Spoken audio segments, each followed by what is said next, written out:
Hi, I'm Vinny Sahara and welcome to another video. I'm about to go to the gym. I'm doing a 30-day gym challenge, which is quite exciting. If you've been following me, you'll know that I'm on a weight loss journey. I've been since November last year, and I've been on a high protein diet. It seems to be taking not a long time, but it's a very gradual process. And now I'm getting a bit frustrated and impatient, so I want to accelerate. Anyway, a little sidetrack there. But anyway, today I want to talk about how I managed to stay focused and motivated through difficult times. I'm sharing this because someone left a comment on my story time video last week, or was it last week, about my time in Barcelona when I arrived in Barcelona, because I came here with 400 euros in the bank. I was eating once a day. I lost several jobs, so I had lots of struggles in my life, and that's just part of my life story of struggles. But I've kind of managed to stay positive and get through very difficult times. And I'll probably share some more struggle story times with you soon. Hopefully it will inspire people to get through hard times as well. So I want to share the things that have really helped me get through these difficult times. I've actually written down 5 things that get me through, and for example, I think the first thing I'm going to say is not having a safety net. I think when you don't really have a safety net, someone to call up and say, hey, send me some money, I think it really makes you're not really in the comfort zone. So I think when you're in the comfort zone, not great things don't tend to happen because you're comfortable. I think sometimes you need a bit of discomfort to kind of get you moving, and that's how it has been for me. There's been no choice, I can't just get depressed or just wallow in self-pity when I've had difficult times. I've had to really just push through it because there's no alternative. And I think that's something that's really, really helped me. I know people who have been through less harsh things than me, but they can't quite cope, and they kind of like stay in their, the shadow of their parents and not really do much with that. And even though that in theory they have more possibilities for help and they don't use it. But for me it's been you're on your own, move your ass and get stuff done. That's how it's been for me anyway. And also the second thing, this is not really in any type of order, but I've also always had this inner belief that it's going to be okay. And even though I've been through difficult times, I've kind of just believed that I will get through it. And which takes me to my third point, which is I have this incredible resilience which comes from lots of difficult times in the past. And when I say to myself I'm going through a difficult time now, I know that I've got through much worse and more difficult challenges than the ones I'm facing right now, and I managed to do it, and there's no reason why I'm not going to do it now. So that kind of takes me back to my inner belief as well, because I kind of believe I can do it because I have done it several times. And doesn't mean it's not hard, doesn't mean I don't get frustrated or I don't feel upset or angry.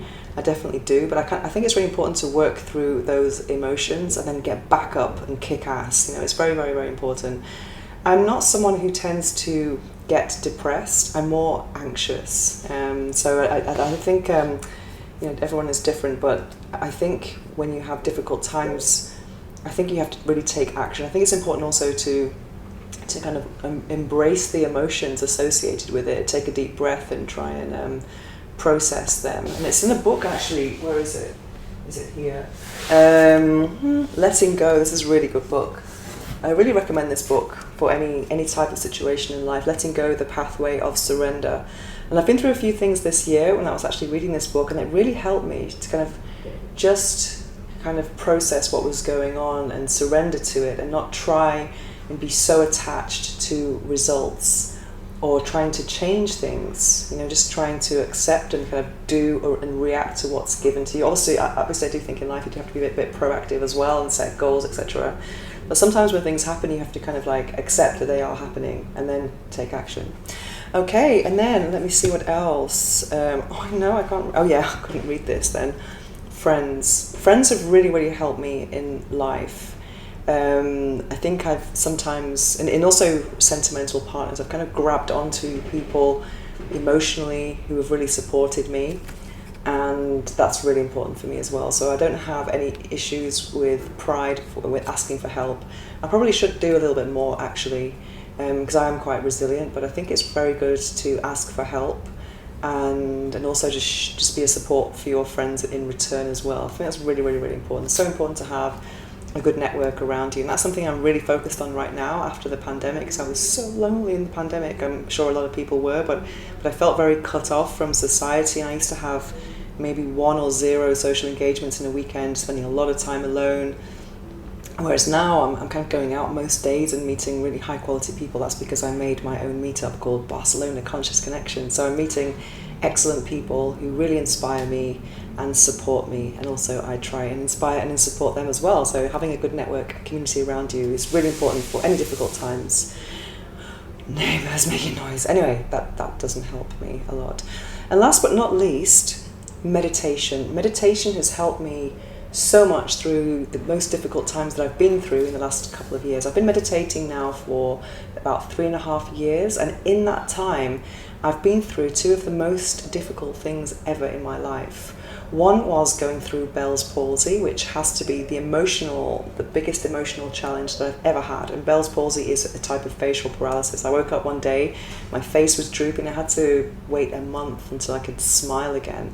And that was one of the most difficult emotional experiences I ever went through. And I was just thinking when I woke up, checking my face if I could move it, checking my appearance, seeing if it had improved since yesterday. And I was just thinking, if I can smile now, I'll be so happy. But in that time, I just spent a lot of time crying.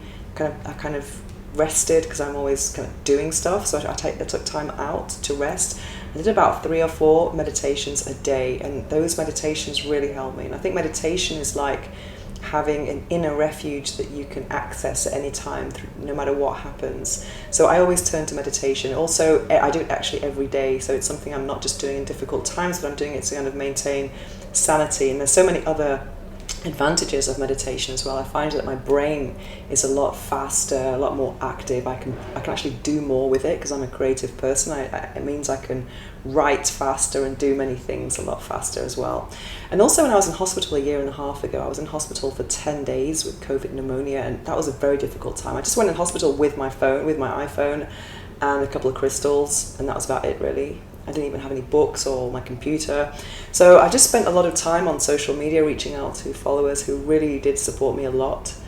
And so yeah, I think reaching out to people, which is kind of part of friends as well, that really, really helped me. Every time I kind of made a post, I had all these messages. I had people sending me songs and lots of messages of support, which was amazing. But I also meditated about 3-4 times a day, and every meditation was like just an incredible inner journey, and so it's helped me so much. I recommend to anyone to meditate a lot, because I think that once you have this inner kind of refuge, you can kind of handle most things in life. So those are my points for staying motivated during difficult times. And you have to think that life is full of ups and downs, and I also maybe haven't put on here, but I am an optimist, and I think it's really important to, when you go through something difficult, is actually to ask yourself what the lesson is here, and to learn from that. And sometimes when things are not quite working in your life, things have to be destroyed in order to build new things, and that's a really great way to look at it. For example, I do tarot every morning, and I choose a card of the day. And today I got the Tower, which is for many people the most dreaded card of the whole set, of the whole major arcana. And for me, I've had the Tower several times actually over the last couple of weeks, but I don't, because I'm an optimist, I don't look at it in a negative way. I just think my status quo does have to change right now, and I acknowledge that, and the changes are welcome. So sometimes you think things happen for a reason, and if something bad is happening, it's because something better is coming. So it's really important to be optimistic and never lose faith. Anyway, what about you? What do you do during difficult times to stay motivated and focused? We'd love to hear from you in the comments section below. And if you have any suggestions or questions for new videos, don't hesitate to write to me at venusohara.org, or you can leave a comment here, and I'll be back very soon with more Q&As and lifestyle tips. Thanks for watching.